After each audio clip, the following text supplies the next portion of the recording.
group of leftists, Marxists, no matter what they call themselves, Sandinista, a reverend or some sort, Bishop Muzureva, like in Zimbabwe, doesn't matter. A savior comes and says, I will lead you. So we have two alternatives here. Civil war and invasion. Okay? See how it goes?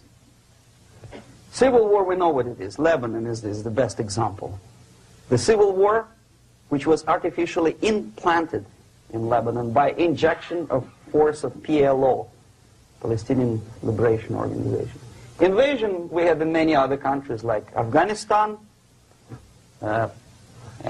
name any East European country, it was invaded by the Soviet army. But the result is the same. The next stage is normalization. Normalization is a very ironic word, of course. It is borrowed from 1968 situation in Czechoslovakia, when the Soviet propaganda, and after them New York Times, declared the country is normalized. The tanks moved into Prague, so there is no more Prague Spring, there is no more violence. Normalization.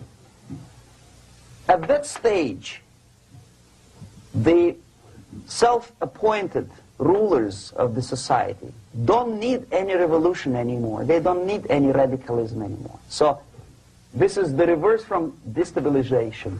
Basically, it is stabilizing the country by force. So all the sleepers and activists and social workers and liberals and homosexuals and professors and Marxists and Leninists are being eliminated physically sometimes. They've done their job already. Okay? They are not needed anymore. The new rulers need stability to exploit the nation, to exploit the country, to take advantages of the victory. Okay? So no more revolutionaries, please. And that's exactly what happens in a number of countries. You remember Bangladesh? This is the crisis in which I was instrumental. First they had Mujibur Rahman. In 1971, he was the leader of People's Party, Awami League, with mustache like Stalin. He was in Russia many times.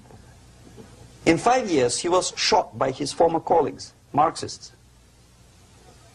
He fulfilled his function. In Afghanistan, it happened 3 times. First there was Taraki, then there was Amin, now there's Babrak Karmal. They killed each other successively, one after another.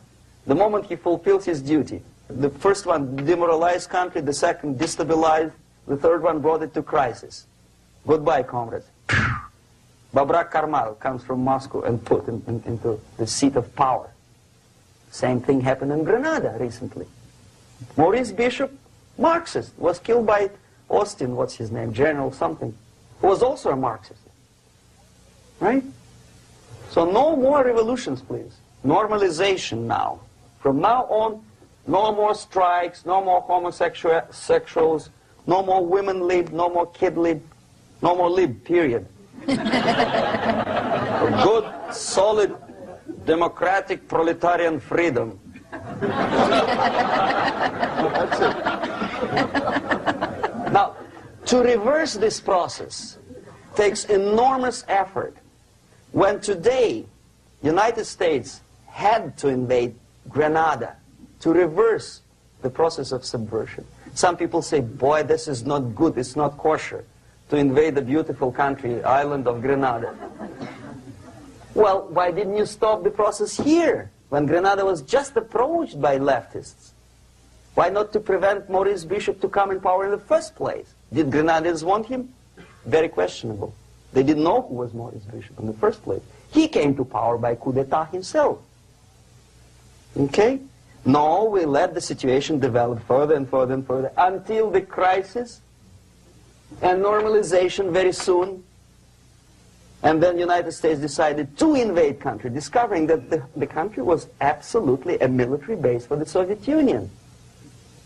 Of course it's a drastic measure. Of course it's a pity that Marine Corps had to lose, what, 17 lives. Very bad. Why not to stop the process before it comes to crisis? Oh no, intellectuals will not let you. It's interference into domestic affairs. They're very careful not to let American administration to interfere in domestic affairs of Latin American countries. They don't mind Soviet Union interfere in these affairs. Okay. So to reverse this process, from here, it takes only and always military force. No other force on earth can reverse this process at this point. At this point, it does not take military invasion of the United States Army. It takes strong action, like in Chile, a CIA covert involvement to prevent the savior from outside to come into power and to stabilize country before it erupts into civil war. Country before it erupts into civil war. Okay? Support the right-wing conservative forces. By money, by crooks or love, doesn't matter. Stabilize the country. Don't let the crisis develop into civil war or invasion. Oh no, your liberals will say it's against the law. The Congress will not appropriate money for covert actions of CIA. Why not? Should we wait till the normalization come and Soviet tanks land in Los Angeles airport? Now, at that point, at the point of destabilization, also the process could be reversed. Again, easily than this. No CIA involvement at this point. You know what it takes here? Restriction of some liberties for small groups which are self-declared enemies of the society. As simple as that.